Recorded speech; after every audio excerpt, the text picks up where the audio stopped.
Behind every brand, every movement, every leader, every transformation, there's a story. And intertwined in these stories is a message. And this podcast is for you, the next gen leader, coach, entrepreneur, and influencer. My name is Travis Brady, and I'm a branding mentor and sales story strategist. I hope you see me more of a guide than a host as I share the stories behind the brands, so you can take these stories, experiences, principles, and teachings and use them to share your story with the world. Welcome back to the story behind the brand. I got my boy, my brother from another mother, Mr. Dominique Bradley. What's up, brother?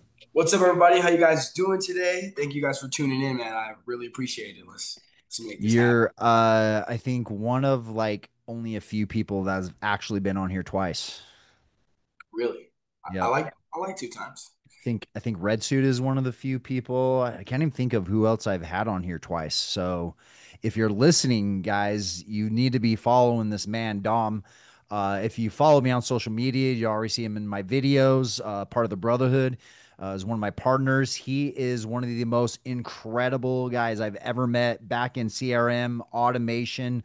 But what I love about Dom as well is he's not just a button pusher. He actually is helping you understand the whole picture from brand to marketing to the what we're going to be talking about today is the four stages in between marketing to the sales process. And I think that's important for you to have guys like that in your life, because a lot of times you go to this expert, and this has been my experience. You go to this expert and you're expecting them to understand this, and all they are learned in is how to push the buttons.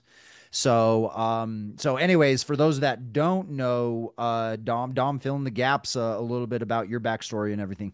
Yeah, man. I love softwares and systems. I used them for a very, very long time, and honestly, having to understand the full picture is part of my life story and kind of how I came to where I am today, which is understanding that some things work out, some things don't. And depending on what you're lacking in or you're not lacking in, you can actually find something to help fill that gap. And it happened to be computers and systems and AI operational systems for me. So, for the last 10 years in the marketing space, I've really worked with trying to educate the customer, not just to work with me, but to know how to be the best marketer for themselves. Because even though I'm a marketer, I don't believe there's any better marketer than the business owner themselves, Yep. especially when they have a passion, a story, and what they're actually doing. And my job is really just to assist and put that together in systems and operations and help you grow and affect and change more people's lives. So, that's really where I come in. What cracks me up kind of about you though is like you're this athlete, right? Kind of like I am, but then you're like this secret nerd behind the scenes and like know all the back end automations and stuff like that. When did you actually like really get into all that stuff like in your career? Yeah, so honestly, pretty early getting into systems and softwares. I'm dyslexic, so reading and writing wasn't my top, thing. I'm actually really good at audio and really good at dialogue. So I had to learn how to take away those two situations where I couldn't read an extreme amount of books and then I couldn't write really good papers with just writing, and had to figure out how to adjust and actually still put out my intelligence to the world without feeling like my grammar was going to destroy my ability to comprehend what I was listening to or reading. So I started off in high school with this software called Dragon. Ran that Dragon. It actually was an automational system that did everything for your computer. It's still around, still a really good program, but it would write for me. It would help me work through the computer and stuff like that just by talking to it. And that was kind of how I first got into systems. I had to start adjusting my whole system. I had to get a recorder to record my lectures. I had to get in front of it. I had to get another software to read the books to me because they didn't have all the books on audio at the time. So I had to get another software to end up reading the books to me so I could listen to them because of the amount of speed and ability that I could do by hearing and listening to the books and then being able to dialogue what I believe in my outcome to an actual a writing material and then get it edited by really good editors from there. And it just became a process. And so it really solved me being able to graduate from college. So if I didn't have that, honestly, I wouldn't have graduated college. So first game I was in is marketing myself to the college game and filling my gaps for myself. And that's kind of where I got into systems. And marketing kind of became that thing where I realized that the marketing part was interesting, but the systems part was something I had to build out for myself because I was really intrigued by softwares and systems. So I realized I met a lot of powerful, incredible entrepreneurs, but they just didn't even know how the back end system was working. And a lot of the guys who do know were just extremely taking advantage of them. And then they were leveraged with that person forever. And I'm really into educating people to be able to be a free entrepreneur because I want you to be able to move as fast as you need to. And sometimes that really comes down to you knowing it. So college really came down to where I learned how to work with systems and be like figure out how to fill my own gaps. Yeah, I think what I learned in college is how to cram like a I mother couldn't. I effer. could not cram. I I'm failing. Okay, if I cram, I'm failing. I can't read 5 pages, or I cannot cram. Your boy's gotta lengthen out the timeline of learning, but I had to do that because I had to take time to get the book, transcribed, and then it was crazy. But yeah, absolutely, cramming's crazy. It's a Were skill I you need. were you as happy as I was when you graduated college and you knew that you never had to go to school again? I was ecstatic.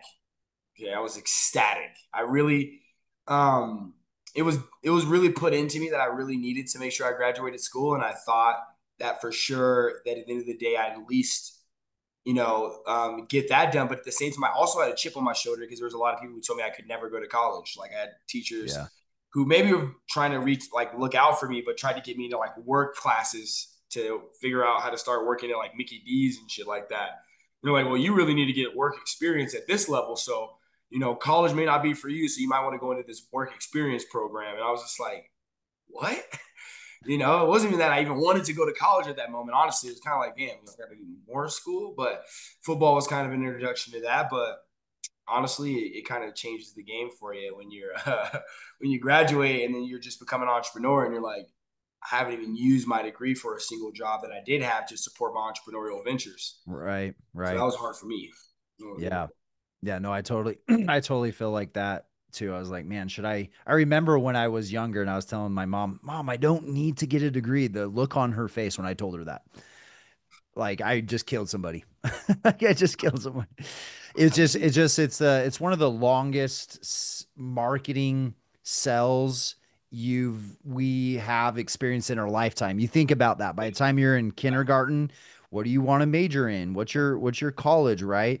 Believe it or not, it's been 15 years since I've graduated college. That is crazy. It is crazy. Time flies Yeah, by. it's been a long time for me too. I don't even want to say those numbers. Yeah, I'm like, it's been at least a decade. yeah, it's crazy how time flies. So today what I wanted to dive in, and if you're listening to this right now, we're pre-Brand X. Brand X is this Friday and Saturday, September 19th and 20th. But we wanted to get on here and really go into deep detail about a presentation that we're going to be giving, which is about the 4 stages of converting from your marketing to your sales.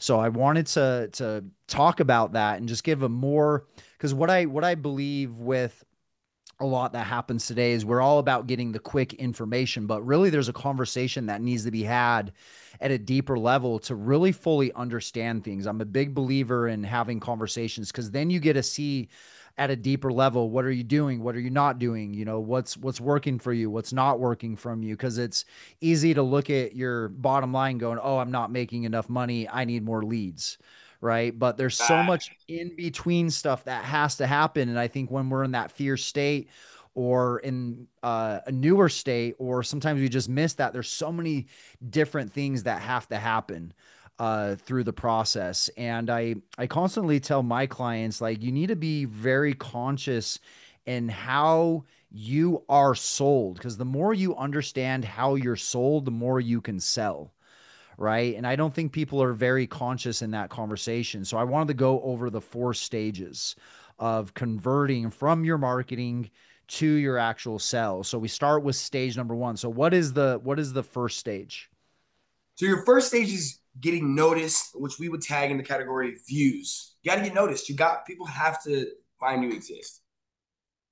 So I was talking to Dr. Smiley today, and he's said, Travis, when you were speaking on Instagram a couple years when I went to your mastermind, I was actually embarrassed. I only had like 1,000 followers, but it wasn't necessarily I only had 1,000 followers. I was embarrassed because I wasn't putting any content. And he's like, now I'm at something like 10 or 15,000 followers now. And started a YouTube channel. It's the one of my favorite questions to ask people is if a tree falls in the forest and no one's there to hear it, doesn't make a sound. What is the answer to that question? It does make a sound, but But it just to doesn't. nobody. It doesn't matter. It doesn't matter. Being seen. Why do you feel like people struggle getting views? What do you think's the biggest problem in what you've seen working with people? Let's say the biggest problem, I would say, let's go off the top of my head. Biggest problem, which would be Avail, but understated. They don't have a brand, or they don't really have an understanding of what it is outside of just the service that they serve, and what that all means and why they're doing it. I would say that would be the overall veiling reason of it. The second thing is, it's hard to usually create something and start putting yourself out there as a different person than what most people around you know you as. Hmm. And so when you're starting to charge forward, there's a lot of imposter syndrome and a lot of negativity that comes with you trying to become a new person. And so I think those two things would be: one, people don't understand their brand or why they're doing something, so they don't really have something to talk about. And then two, to become that person that puts out content and a leader, it's a heavy mind shift. Yeah, for sure. There's a saying, I'm sure you've heard it, new levels, new devils. It's true. New Absolutely. levels, new levels, new devils. And what I have come to learn, there's usually like one or two people that are in your head when you think about putting out more content. Anytime we think about going to the next level, it's usually like there's one or two people in the back of my head, and it's usually old friend or someone from high school or college that will never buy from them. They weren't really great friends to begin with. They don't have this close relationship, but yet this person just owns so much. And I've been there too. Who's been the bully in your bet in your head over the years that's held you back from posting? Man, snap. Probably a couple cousins. I had a couple random people who I worked with who they just felt like I thought I was better than them.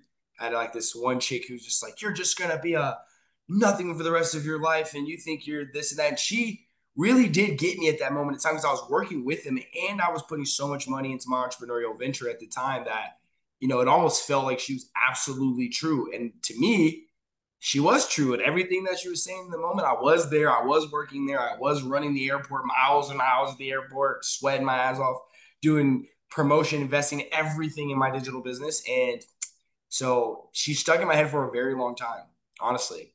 Yeah. Just that emotion. You're just what you're doing is what you're going to do for the rest of your life. And it just stuck in my head. And she ended up following me on social media and stuff like that. And I would be like, man, I don't even want to post. But I realized, yeah, they start becoming fans and start watching once you go long enough. Yeah. Um, Yeah, how do you for the people that's listening, what advice, I mean, they've heard me a bunch say a bunch of shit. What advice would you give to the people that are maybe holding back from getting themselves out there more and getting more being more seen and being more heard? I would say one of the things that you say all the time, which is, thick skin isn't just there, it's created, like it's made, right? Like it comes from doing it. And so the only thing I can tell you is the courage you're hoping for happens after you do it. Not courage is, I feel like, underestimated, I think, sometimes, because you have to be in fear to be courageous. Hmm. And so I would say that people just need to learn to be courageous. They need to be afraid and still absolutely go for it all and make it happen. What my mentor said this years ago, he said, no one really knows your mistakes if you keep moving on from your mistakes. But if you make a mistake and you stop, that's where the mistake becomes bigger in your mind and in your soul. So I've always had that in my mind. Whenever I feel like I don't do something good or something like this is going to get bigger and bigger if I don't move on and keep posting, if that makes sense. So like there was this one moment this year where I posted something and it was a little political and then it just quickly started to get out of hand and I deleted it. And I was thinking I was kind of embarrassed going into my next post, but I was like, man, if I don't move on from this, it's going to get bigger and bigger. But I would say that's probably like all these other parts are big, but I think that's probably where most people get stuck is they're not putting out enough content. They're not seen, they're not heard. Okay. Going into our next stage. What's the next stage? The next stage of stage two is conversions, right? And we purposely use the word conversions over leads. And the next step is conversions because mentally, I want you to know that leads are converted. And to get a lead, you have to change mindsets. You have to get someone to believe. You have to offer something worth someone getting, worth taking action on. And so a lot of times I think we don't focus on the conversions. What do I have that converts? So step two is conversions. Okay. Um, yeah, and I like the way that you put it. You know, everyone thinks that their biggest problem is leads or conversions until they get a lot of them and they're not closing. And then they look at that was definitely what I've probably one of my biggest epiphanies this last year. You know, there's a huge difference between organic marketing and paid advertising. And I would probably say that's probably what I learned this last year because when you're organic, it's like you're taking care of every little person that comes across you because you don't have a lot of them. So what I Yeah. noticed is I was spending a lot more time. I was investing into them a lot more. I was really making sure that there was a close knit relationship. And then when we started doing ads, then it was like, oh, it's like that personalization dropped out a little bit, is what I've noticed through the Mhm. process. Yeah, no, absolutely. And that comes down to then, building out that secondary process of what are you converting them? What do they need to watch? What do they need to see? What kind of assets do you have? What are you trying to get them to do in the conversion level? Are you trying to get them to trust you? Are you trying to get them to make a better choice for their life? Are you trying to get them to believe in themselves? What is that conversion that you're trying to accomplish? And I think that's one of the most missing points of when someone's trying to get someone to buy from them. There's so much on the internet that's like, solve the problem. Yeah, once you solve the problem, that's cool. But solving the problem isn't the same as getting someone to believe you're the one to solve their problem. Yeah. How would you actually measure a conversion? What is a conversion to you? Honestly, it could be all sorts of things, right? It could be setting an appointment with somebody in person. It could be someone putting their name and information in. Um, to me, converting them is every action that happens is the conversion. It could be even getting a comment on a post. It's a different type of conversion, but it's the lead of getting people to actually do or to make any steps towards what you're asking of them. Can you convert someone into doing anything? And I tell people that. Can you convert someone to do anything? Can you even get people to convert to comment on your posts? You think you want them to put their name, their email, and information in, but you need to see if you can get them to convert on a post or convert into DMs or convert anywhere to do anything. And where does that start? And when does that influence begin before you can start asking people to take action? So I think conversions start when you start getting people to take actions on which things you've asked of them or offered them. Yeah. That's where Oh, conversions begin. yeah, I like that. Have you ever heard me share the number one rule of marketing? Have you No, ever what's heard the me share rule? that? No, what's the And rule? I think you'll agree once I say this. So it's the number one rule of marketing, and it starts with thou shall. Thou shall. I don't know where I got this from. I got it from somewhere. I believe so. You ever learn something and you're like, did I make that up or did I learn from someone? And Yeah, I've had that before. I think I learned it from somewhere, but it's clever. did I learn this or did I make this shit up through the process of just doing shit all the time? Thou shalt always be building thy list. Yeah. Number one rule of marketing, thou shalt always be. And I think we get caught up sometimes in just views or just followers. And so what I hear you saying is that there's a difference. Are they taking a step closer to taking advantage of your offer? So which brings us into the next stage. What's the next stage? Next stage is offer. So talk So a little bit more about the offer and what that means. So, do you ever actually get a chance to ask someone about the product?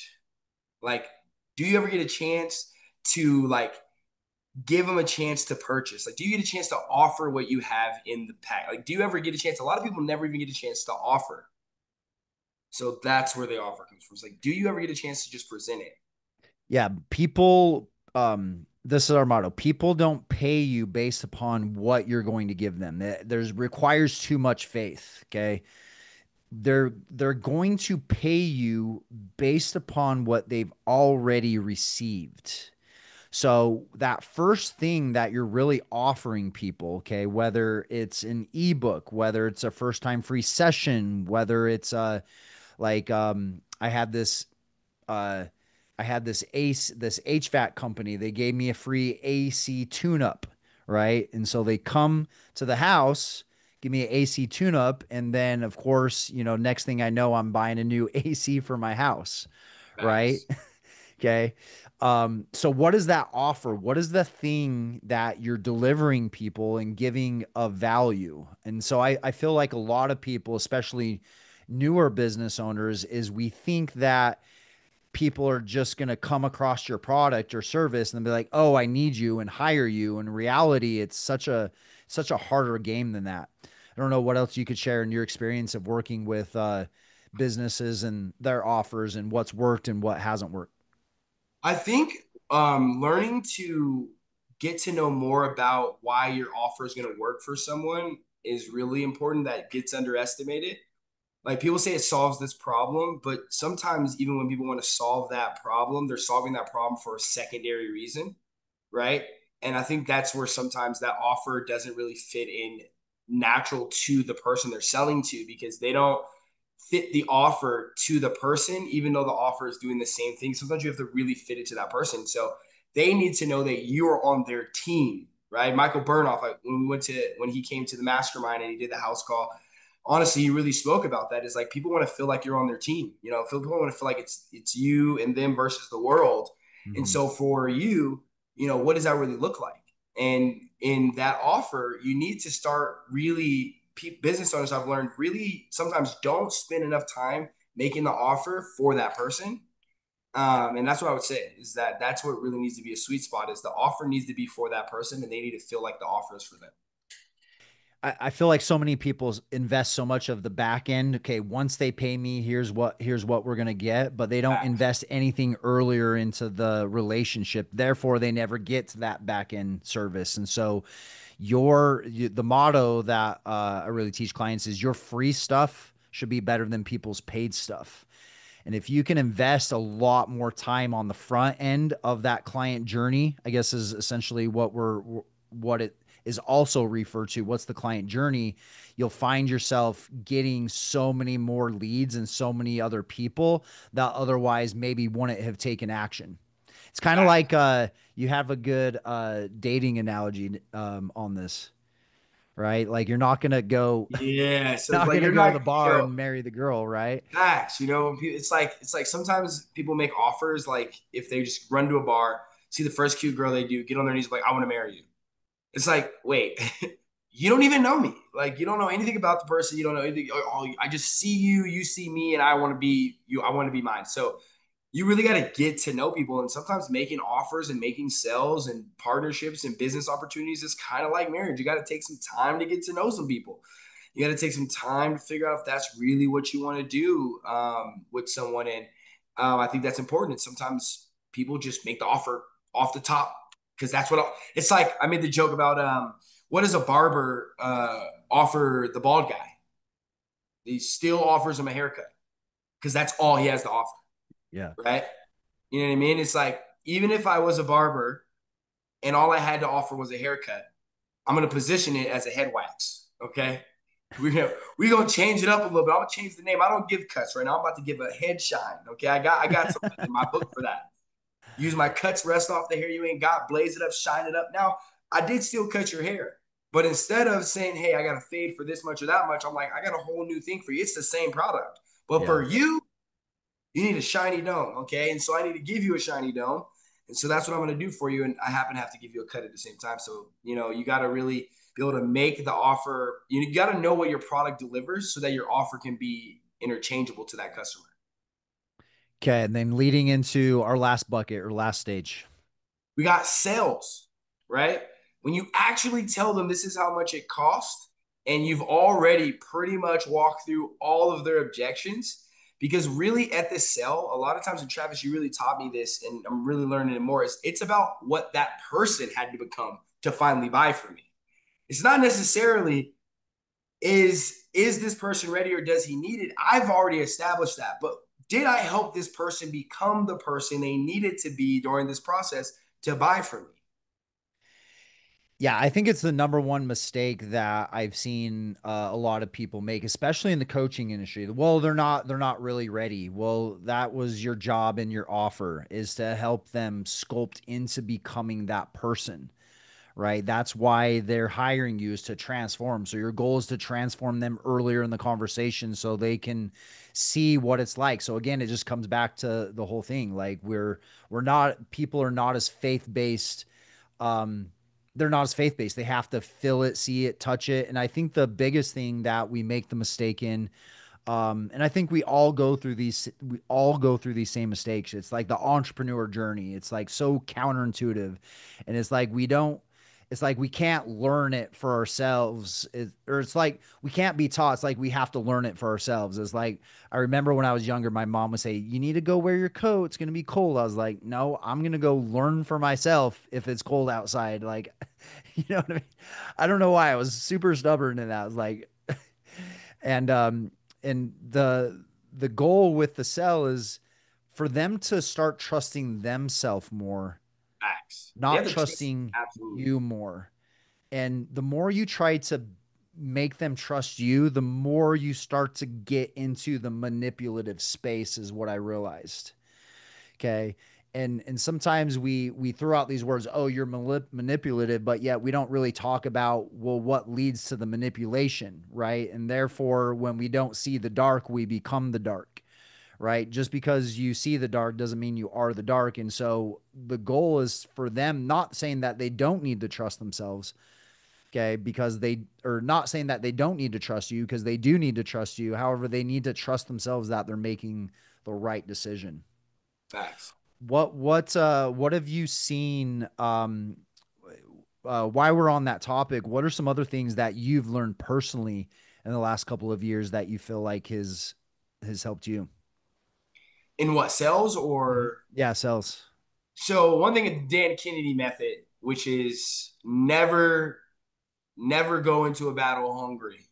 You know what I mean? Go in a battle on a full stomach, whether it's a full stomach enough for you to know that you could totally pass up on a meal, right? And I think he said you get at more dinner tables when you're not the person always trying to eat all the food. Mm. And it really started to bid with me because I used to network and just go in there and try to just eat everybody up. But I network now. I'm anti sometimes connections. I'll connect with you, I'll do it, but I'm anti trying to put you into my process, A Sapatano. I'll state things in the beginning like, yo, I'm not the easiest to work with because I'm not. And I realize if I say that in the beginning, people actually will listen to you. Like, why is it the easiest to work with? Cool. This is why I'm not too easy for certain people. I need you to be at this level to work with me. So therefore, I don't even want to have a conversation. And so if I feel that way, you now know I need to get to know you to even feel that way about you. So you start to try to figure out how to make yourself feel like you're not that person. You're not the person who's not doing the thing you It's need to almost do. like the anti-sell is in, kind of like the Yeah, anti-brand. that's how I feel. It's anti-sell. It's like, and we're seeing it even with us, with some of the people we're working with. Is there a lot of anti-brander branders? I'm like, Mhm. yo, kill it, anti-brand the shit out of it. Be someone who believes all this stuff that's been created is also cliche, and that's your brand. And you want to come at it in a different way. You don't have to talk smack. You just say, this not the way I do it. Maybe I don't get dressed up when I do this. I come looking butt ugly on the side of my videos because that's what I want to do. Maybe I don't want to talk about these things. I want to talk about those things. And so a lot of times I think the anti-brand is definitely in because it's a little bit more authentic. Sometimes the authenticness of what you create in brands is really, backwards to what people try to think brands are, which I think is why I was attracted to working with you for so long, which is you're not trying to just be like, oh, here's all the colors, the light, the bling, and that's going to make you win. Aesthetics, aesthetics, aesthetics. You're like, no, no. Why are you doing this? Who are you? And if you don't know who you are and your journey and why you're doing this, you will not survive in this business long enough because people will pull you left, right, in, out, tell you what you need and you don't need. But what you really need is you need to know what you're doing here, why you're here, what your offer is. So yeah, that's what I would say. Anti-brand for sales. It's so easy to watch a play out in football and think you understand what the play was being ran, right? And I think we do that in business. We see, oh, he's doing it this way, and therefore I just need to copy it this way. But there's so much internal things that are in Deep. the huddle that you don't see. And one Correct. of the biggest things I would say is like your own internal conviction on the transformation. Because at the end of the day, that's what we all sell. We sell a transformation, right? You charge me for my AC to get a new AC. That's a transformation. You put turf in my yard, it's a transformation. At the end of the day, what is your conviction for that transformation? And it seems like whenever you're struggling, at least I noticed this, whenever you're struggling, like you start to doubt yourself, and then your conviction in that conversation is just down just a little bit more. And that's what I've noticed. That's what I've actually noticed with you, bro, is like you have such a high level of conviction. Dom is one of the best salesmen I've met, not because he knows all the sales tactics, but he has strong conviction. And I think that's one of those unsaid things that you don't see, right, that happens on a day-to-day basis. And I think where people really get caught is they think they know the plays that's being played, but you weren't in the huddle, you don't know what really happened, right? Yeah, sometimes you don't know how many things went wrong to make something look great. You're like, God damn, that was a shit show. I can't believe we scored there. Like, oh, whoa, why were you not over there on your block?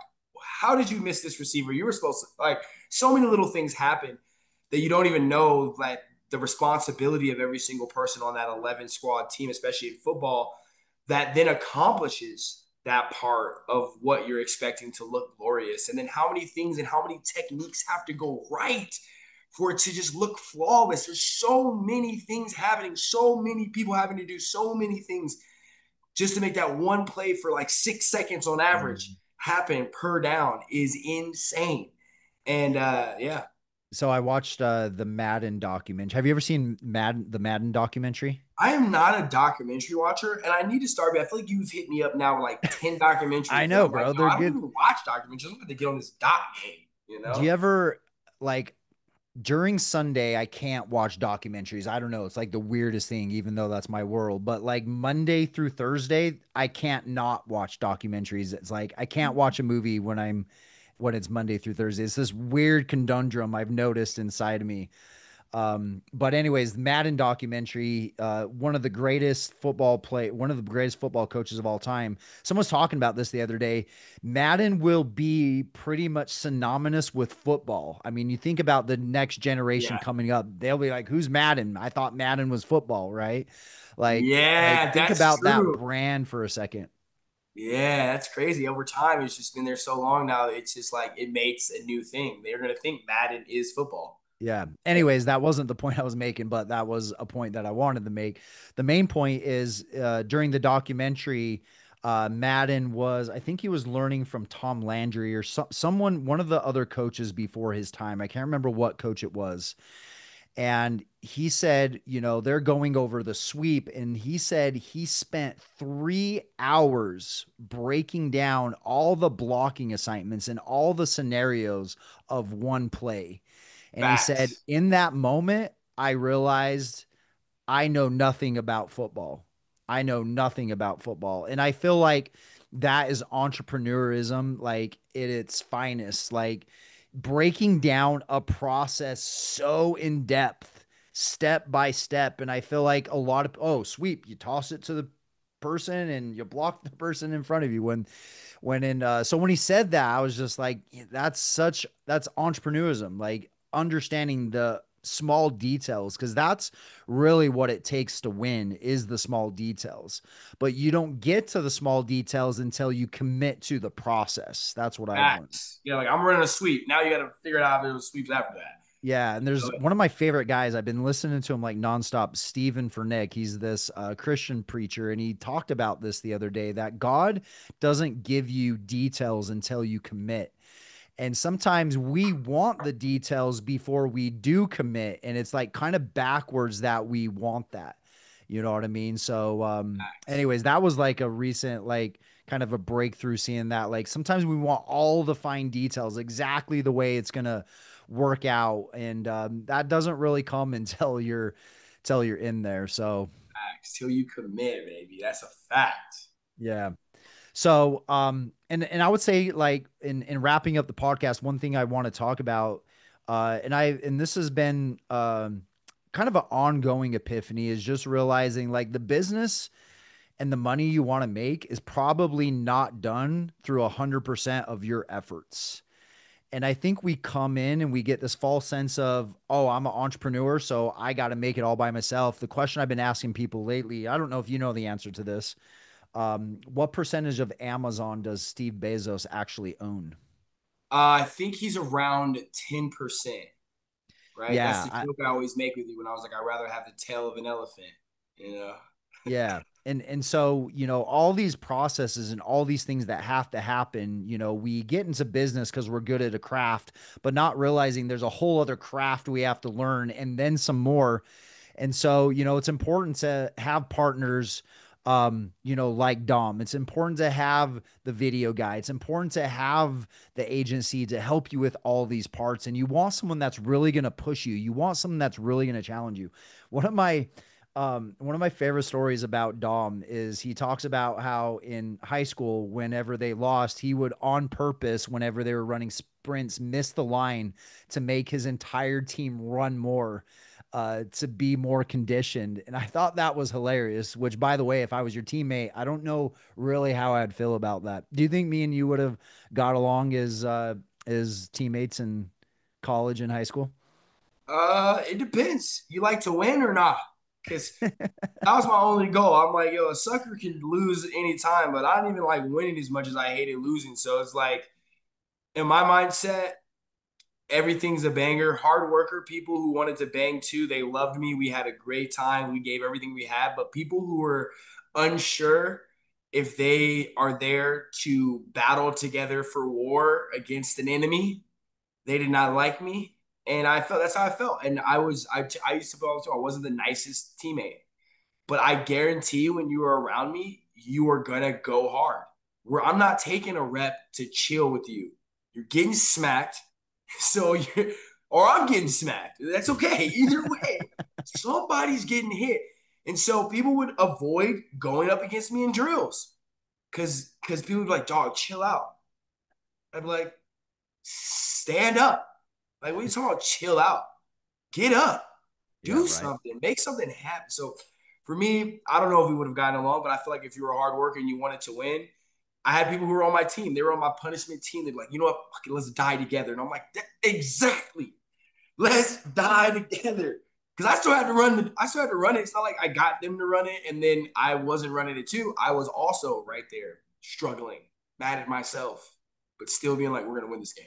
I think if we would have played football together, we would have hurt some people a lot. Yeah, We would have. I'm banging anybody who's coming down the block too. You coming down to block me, I'm not avoiding you. Some people try to avoid a blocker. Nah, I mean, it depends on if they're old linemen or not. Because sometimes they lead them those we call them swing routes or the pulls Oh or the yeah, lineman has to come up and try to get the strong safety. yeah, right. Make a business I've decision been set there. on a lot. I've been set on, Business. rolled over. Yeah, um. absolutely. Yeah. So, anyways, in wrapping up the podcast, and I know there's so many things we can talk about. And we're definitely gonna, me and Dom are gonna definitely have a lot of podcasts. We're in the process of creating a new podcast.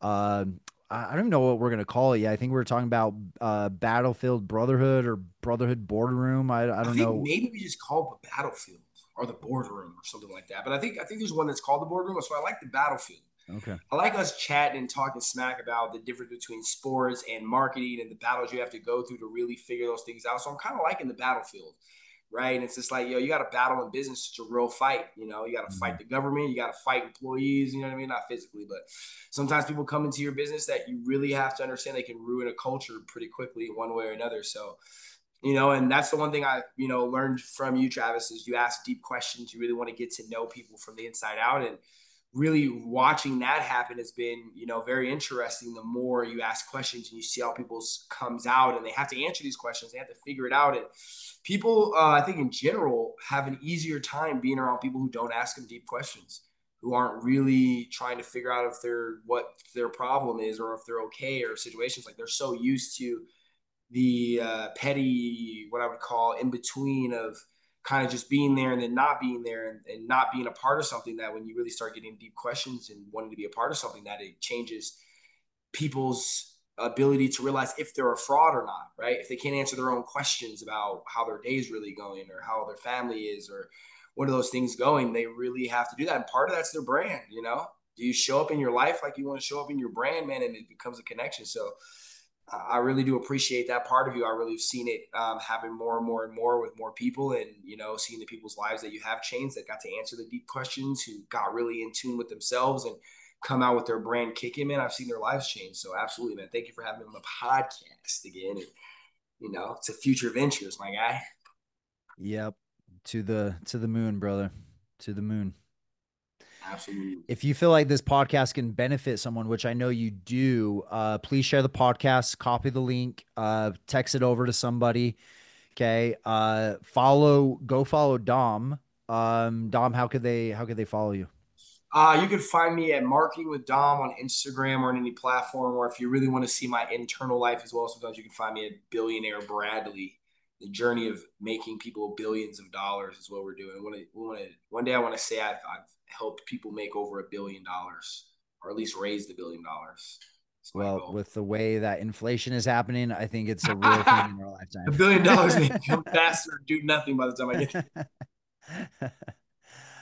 All right, thanks joining today, guys. Remember, you are the brand X factor. Get your story out to the world. Good talk. Hey, you know you have a story to share with the world, which means you need to get on more life stages. We have a jam-packed schedule in 2024 full of events, including our biggest event year to date, Brand X. Go to bnextgen.com/speak. Again, bnextgen.com/speak. Or you could just click the link in the description. Fill out an application. Our team will reach out to you and show you how our speaker partnership works. Get on a stage, get video, blow up your brand, blow up your business. Let's go.